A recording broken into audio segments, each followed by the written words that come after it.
नमस्ते, आप सभी लोगों का स्वागत है आपके अपने चैनल एड्यू एकेडमी पर, जहां पर हम हमारी जो 12th की सीरीज थी उसी को यहां पर हम लोग आगे कंटिन्यू कर रहे हैं। तो 12th की सीरीज के अंदर अभी हमारा जो सब्जेक्ट था वो था हमारा बीए, जिसके अंदर हमारा चैप्टर नंबर 1 था और आज जो है इट इज लेक्चर नंबर 4। तो लेक्चर नंबर 4 के अंदर यहाँ पर आज जो है it is a last lecture of the chapter. तो यहाँ पर हम समझने वाले हैं functional areas of the management, मतलब कि कौन से फंक्शनल एरिया है मैनेजमेंट को लेकर, मतलब कि कौन से एरिया में काम करता है मैनेजमेंट।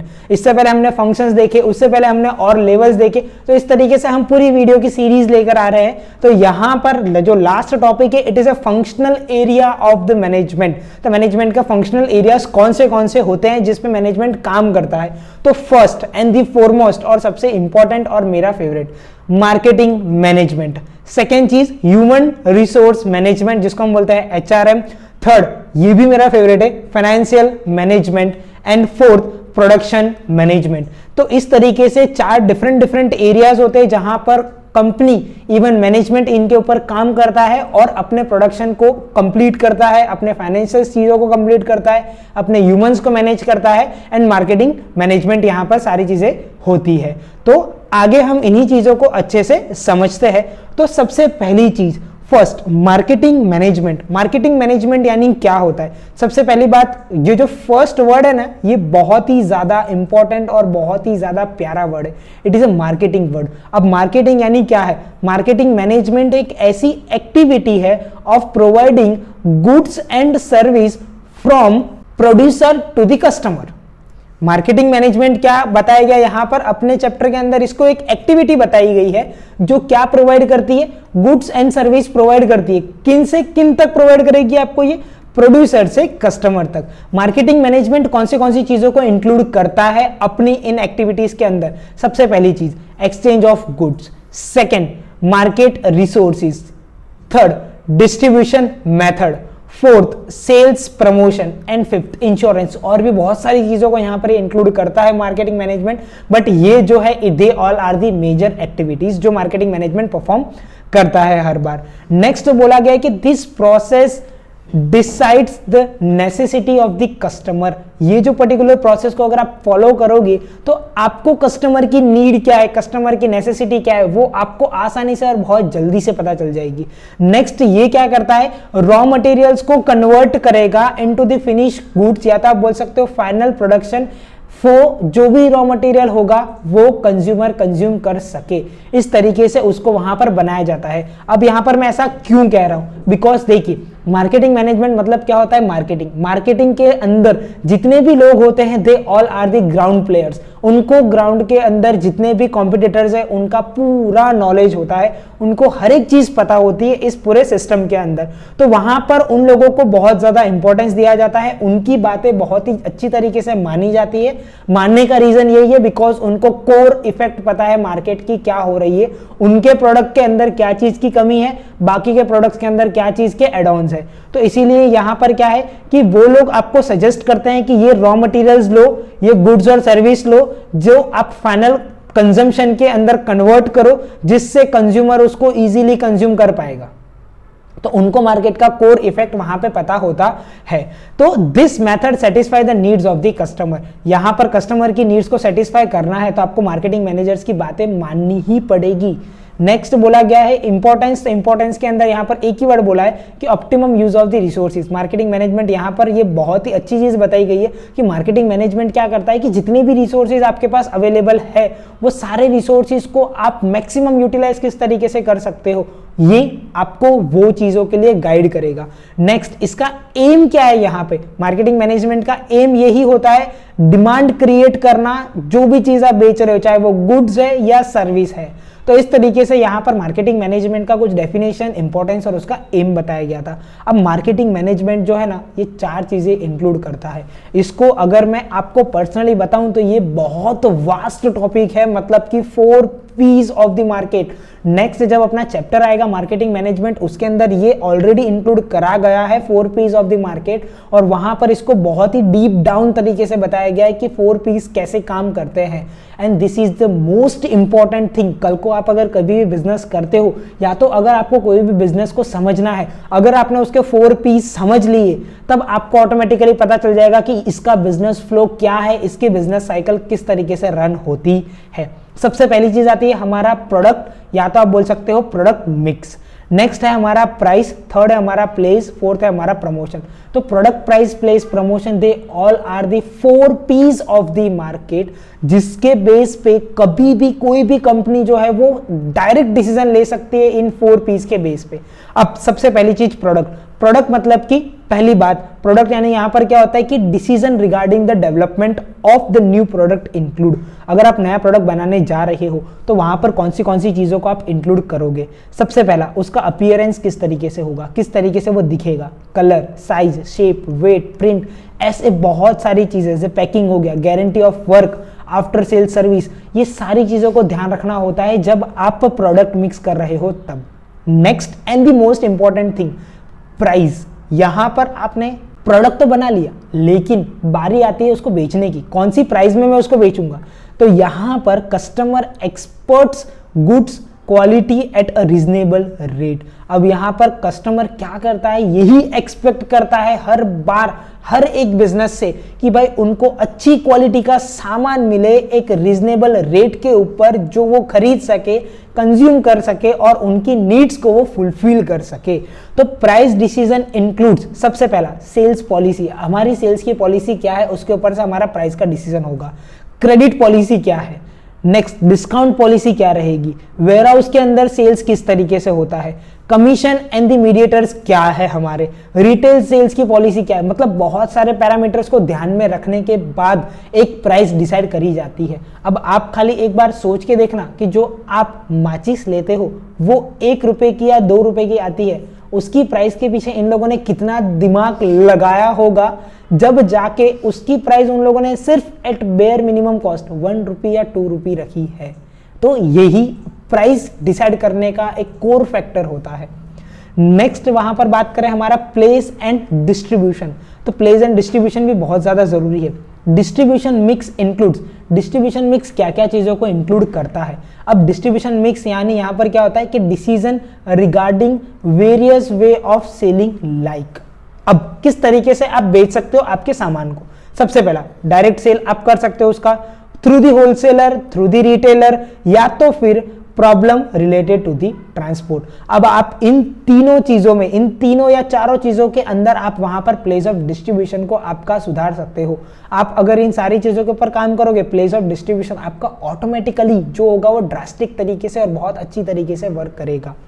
नेक्स्ट अगर हम बात करें तो प्रमोशन की, promotion it is also the most important thing in the marketing management. अब वही बात होती है यहाँ पे कि जो दिखेगा वही बिकेगा। अब यहाँ पर प्रमोशन भी उसी तरीके से होता है। प्रमोशन एक इक्वल प्रपोर्शन है आपके सेल्स को इंक्रीज करने का। अगर आप आज चाहते हो कि आपका सेल्स इंक्रीज हो, आपको प्रमोशन करना रहेगा, आपको एडवर्टाइजमेंट करनी रहेगी।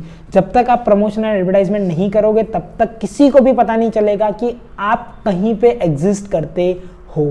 तो this is a most important factor. Next बोला जाता है कि includes the metals advertisement publicity. अब इसके अंदर कौन से मैटर्स को इंक्लूड करा जाता है प्रमोशन के अंदर।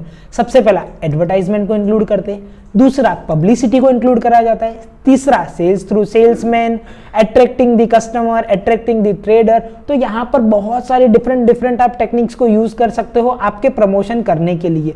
तो ये यहां पर क्या होगा, जब आप ये चीज करोगे तो it lead to increase in sales which, this is a sale, यहां पर sales which result to the higher profitability. यानी कि यहां पर आपकी सेल्स इंक्रीज हो सकती है कब, जब आप ये सारी चीजों को वहां पे परफॉर्म करोगे तब। नेक्स्ट अगर हम बात करें तो ह्यूमन रिसोर्स मैनेजमेंट, तो यानी कि अभी तक हमने जो समझा था वो मार्केटिंग के बारे में बात बताई गई थी, मार्केटिंग मैनेजमेंट के बारे में बात बताई गई थी। अब जो है it is a human resource management, HRMS या ह्यूमन रिसोर्स मैनेजमेंट। अब इंसानों को भी संभालने के कुछ तरीके होते हैं, तो ह्यूमन रिसोर्स मैनेजमेंट के अंदर कौन से मैटर्स को इंक्लूड करा जाता है? सबसे पहला प्रोफिशिएंसी, दूसरा knowledge, intelligent, like dislike, personally development. तो इस तरीके की सारी चीजों को क्या है, ह्यूमन रिसोर्स मैनेजमेंट के अंदर इंक्लूड करा जाता है। अब ये सारी चीज नेसेसरी है, क्यों? एम्प्लॉय को इंटीग्रेट करने के लिए, मिक्स करने के लिए। किसके साथ एम्प्लॉय को मिक्स करना है? हमारे बिजनेस के ऑब्जेक्टिव के साथ। जब हमारे बिजनेस के ऑब्जेक्टिव के साथ किसी भी चीज को मिक्स करना चाहते हैं तो हमको इतनी चीजें, बेसिक इतनी चीजें तो करनी ही पड़ेगी, because this all are the necessity. ये सारी हमारी नेसेसरी रिक्वायरमेंट रहेगी। जब जाकर ये सारी रिक्वायरमेंट कंप्लीट होगी तब वो पर्सन हमारे बिजनेस के साथ इंटीग्रेट कर पाएगा। And channelise contract the business toward the path of the success and the profitability. तो इस तरीके से यहाँ पर क्या रहेगा कि वो इसके बाद ही हमारा बिजनेस जो है प्रॉफिटेबिलिटी, या तो आप बोल सकते हो कि पार्ट टुवर्ड द सक्सेस, वहां पर वो मूव कर पाएगा। इसके अगर हम कैरेक्टरिस्टिक्स की बात करें तो सबसे पहला कैरेक्टरिस्टिक्स है, ये क्या चीजों को इंक्लूड करता है? It includes selection, promotion, training of the employee. ये यहाँ पर प्रमोशन यानी कि इन शॉर्ट अगर कहा जाए तो ये एचआर रिलेटेड एक्टिविटीज आपके बिजनेस के अंदर करता है। Next, it helps the employee to complete the business goals. HRMS यहाँ पर आपके अपने एम्प्लॉयज को कंप्लीट, हमारे जो भी हमारे बिजनेस का ऑब्जेक्टिव है उसको कंप्लीट करने के लिए वो क्या करेगा? यहाँ पे मदद करेगा। बेसिक फंक्शंस की अगर मैं बात करूं तो manage employee as they are valuable assets of the business. The most important thing, यहां पर ध्यान रखना, मैं हर बार अगर जब कभी भी बात वर्कर की आती है मैं हर बार आपको यही कहता हूं कि दी मोस्ट इंपॉर्टेंट थिंग। क्यों? बिकॉज कि वर्कर जो है वो हमारी वैल्यूएबल एसेट्स है हमारे बिजनेस की, लिविंग एसेट्स है हमारे बिजनेस की, तो उसको ये क्या करता है? वहां पे अच्छी तरीके से मैनेज करता है। It provides N proper training, उन लोगों को अच्छे से ट्रेनिंग प्रोवाइड करना, उन लोगों के इवेल्युएट करना, उन लोगों की परफॉर्मेंस को इवेल्युएट करना है एम्प्लॉइज की। ये यहाँ पर लेबर टर्नओवर रेट, मतलब कि लेबर टर्नओवर रेट को अगर मैं आपको इन शॉर्ट कहूं, देखने से आपको ऐसा लग रहा होगा कि कुछ इंक्रीज करने वाली बात है, बट इंक्रीज नहीं, डिक्रीज की बात होती है। लेबर टर्नओवर रेट मतलब कि कितने एम्प्लॉय आपके बिजनेस को छोड़ के जा रहे हैं, या तो आपके यहाँ पे से काम छोड़ के जा रहे हैं, तो यहाँ पर ये क्या करता है? उसको रिड्यूस करता है। अगर इंक्रीज होगा मतलब आपके बिजनेस साइकिल के अंदर या आपके बिजनेस एनवायरनमेंट में कहीं कोई मिस्टेक है या कहीं कुछ प्रॉब्लम हो रही है, इसी वजह से लोग छोड़ के जा रहे हैं। और अगर ये कम है उतना ही ज्यादा आपके बिजनेस के लिए अच्छा है कि लोग आपके साथ काम करना चाहते हैं, आपके साथ आगे बढ़ना चाहते हैं। Next, it provide a suitable atmosphere for the employee. Employee को वहां पर एक सुटेबल एटमोस्फियर प्रोवाइड करा जाता है जिससे वो एक कंफर्टेबल जोन में आके काम कर सके हमारे बिजनेसेस के अंदर, अपने बिजनेसेस के अंदर। नेक्स्ट, अगर इंपॉर्टेंस की मैं बात करूं तो इंपॉर्टेंस के अंदर सबसे पहला क्या बोला गया है कि efficiency of the employee trends to increase. Employees की एफिशिएंसी को यहां पर HRMS इंक्रीज कर देता है। प्रॉफिटेबिलिटी इंक्रीज, सीधी सी बात है, अगर किसी की एफिशिएंसी इंक्रीज होगी वो ज्यादा काम करेगा, हमें ज्यादा प्रॉफिट हो जाएगा। बिजनेस की गुडविल को वहां पर इंक्रीज करेगा। क्यों? बिकॉज कि अगर आपने आपके एम्प्लॉय के साथ अच्छा रिलेशन बना के रखा, लेबर टर्नओवर रेट है वो ऑटोमेटिकली क्या होता जा रहा है? रिड्यूस होते जा रहा है, तो आपकी वैल्यू मार्केट के अंदर ऑटोमेटिकली क्या हो जाएगी? इंक्रीज हो जाएगी। नेक्स्ट, अगर मैं बात करूं तो quality of goods and service are maintain. अब quality and goods and service किस तरीके से मेंटेन होगी? जो लोग आपके वहां पे काम कर रहे हैं उन्हीं को आपके प्रोडक्ट के बारे में पता है, उन्हीं को सारा काम पता है, तो अगर आप उनको ही निकाल करते रहोगे आपके बिजनेस के अंदर से, तो वहां पर आपका जो क्वालिटी ऑफ प्रोडक्ट होता है वो कभी भी सेट नहीं हो पाएगा, कभी भी आपको एक प्रॉपर तरीके से मिल नहीं पाएगा। Next, feeling of oneness among employee is a development या इज इट डेवलप्ड। यहां पर फीलिंग ऑफ वननेस यानी कि आप सभी लोग एक बिजनेस के अंदर, आप हमारी एक फैमिली के तरीके से हो, वो वहां पर फीलिंग ऑफ वननेस वहां पर फील करवाई जाती है। Maximum utilisation of the factors of production is possible. अब जब आप ये सारी चीज, इतना सारा अगर आप एम्प्लॉयज को बेनिफिट दोगे तो सीधी सी बात है वो क्या करेगा? मैक्सिमम यूटिलाइज करेगा जितने भी अवेलेबल फैक्टर्स है आपके पास उन सभी को। Labour turnover rate automatically decrease हो जाएगा। देखो यहां पर मैंने आपको ऊपर भी बता रहा था कि लेबर टर्नओवर रेट, तो उसी तरीके से लेबर टर्नओवर रेट यहां पर आपका क्या हो जाएगा? डिक्रीज हो जाएगा। जॉब सेटिस्फैक्शन एम्प्लॉयज की ऑटोमेटिकली इंक्रीज हो जाएगी और यहां पर आपकी इंडस्ट्री के अंदर एक प्रॉपर तरीके से सुख शांति का एक पूरा का पूरा माहौल बना रहेगा। तो मेंटेन द इंडस्ट्रियल पीस जिसे हम कहते हैं। नेक्स्ट अगर मैं कहूं आपको तो फाइनेंशियल मैनेजमेंट। देखो फाइनेंस की जब बात आती है ना, पैसा कमाना it's not an most important या बहुत बड़ा टास्क है, बट इसको मैनेज करना it is a biggest and important task. Next financial management deals with an financial functions of the business. अब फाइनेंशियल फंक्शंस कौन से होते हैं? सबसे पहला इंपोर्ट ऑफ कैपिटल, कितनी कैपिटल होगी, कौन कितनी लाएगा। Utilization of the capital, the most important thing, capital आ गई, अब इसको यूटिलाइज कैसे करें। Allocation of the capital, utilise तो मुझे करनी है लेकिन मैं उसको कहां कहां एलोकेट कर सकता हूं। तो इस तरीके से यहां पर फाइनेंशियल मैनेजमेंट के डिसीजंस लिए जाते हैं। फाइनेंशियल फंक्शंस इन तीन के ऊपर बेसिकली काम करता है, अगर मैं आपको टॉप लेवल्स के ऊपर से बात करूं तो। कुछ फंक्शंस और कुछ कैरेक्टरिस्टिक्स उसकी यहां पर भी देख के रखी है। अब यहां पर क्या बताया गया है, सबसे पहली कैरेक्टरिस्टिक्स उसकी बताई गई है कि estimate the financial need. Financial management आपको बताएगा कि आपको कितने पैसों की रिक्वायरमेंट है, एक फाइनेंशियल प्लान आपको बना के देगा कि इतने इतने पैसों की इस डिपार्टमेंट के अंदर रिक्वायरमेंट रहेगी। एक पूरा का पूरा बजट तैयार होता है, उसको हम प्रॉपर तरीके से फंड को एलोकेट करते हैं हर एक डिपार्टमेंट के बीच में। कैपिटल स्ट्रक्चर को वहां पे डिसाइड करा जाता है।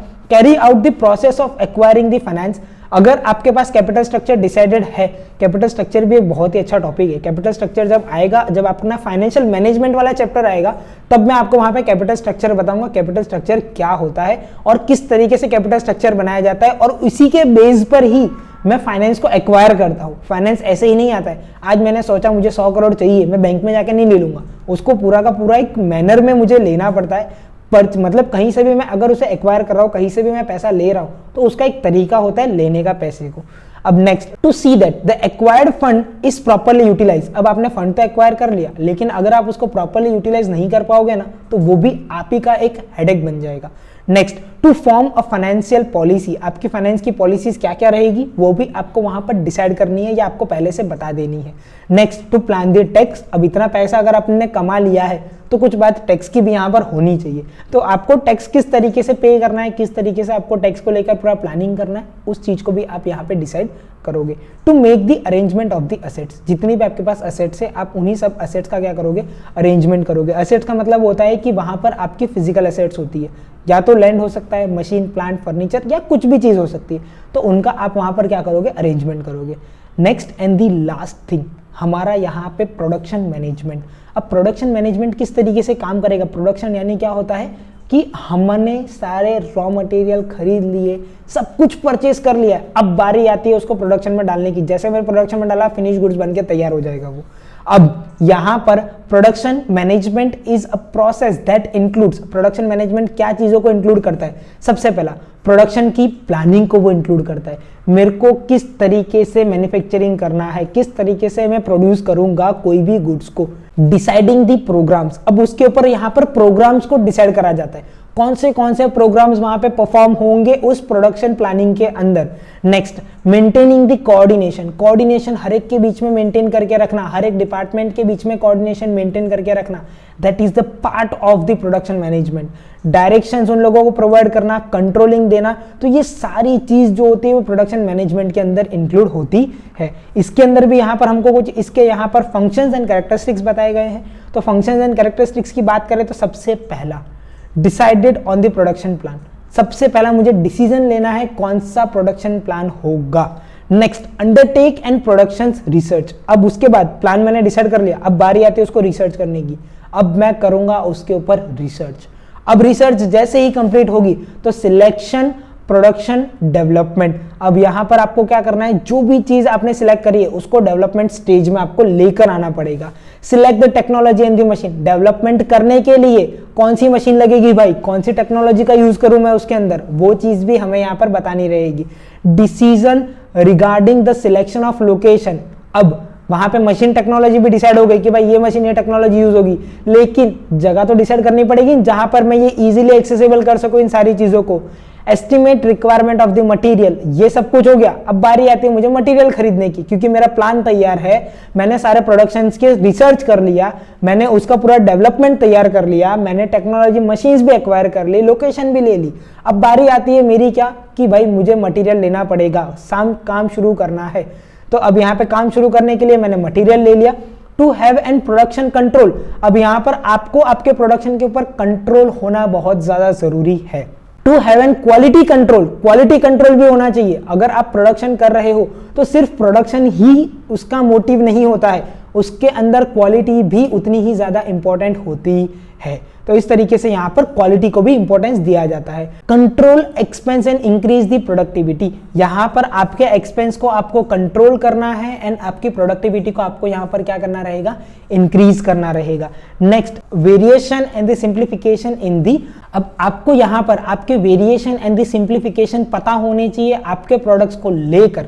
तो इस तरीके से यहाँ पर आप क्या कर सकते हो कि आपकी जितनी भी चीज़ें हैं, मतलब कि वो चाहे मार्केटिंग मैनेजमेंट की होगी, या तो फिर वो HRMS की है, या तो फिर वो फाइनेंस की है, या तो फिर वो प्रोडक्ट की है, तो ये सारी चीज़ों को लेकर आप आपके बिजनेस के अंदर हर एक चीज़ों के ऊपर कुछ ना कुछ स्टडी करके अपना काम कर सकते हो। तो यानी कि इन सब चीज़ों को क्या कहा जाता है, they all are the functional areas of the management. ये सारे क्या है, हमारे फंक्शनल एरिया है मैनेजमेंट के। तो इन चारों को मैंने यहाँ पर अभी एक्सप्लेन करा था। तो अब यहाँ पर ये जो चैप्टर है वो होता है हमारा फिनिश। मिलते हैं हम नेक्स्ट चैप्टर में, तब तक के लिए bye and thank you so much. इस वीडियो को आप अपने दोस्तों के साथ शेयर करिए और हो सके उतना ज़्यादा हमें आप सपोर्ट करिए।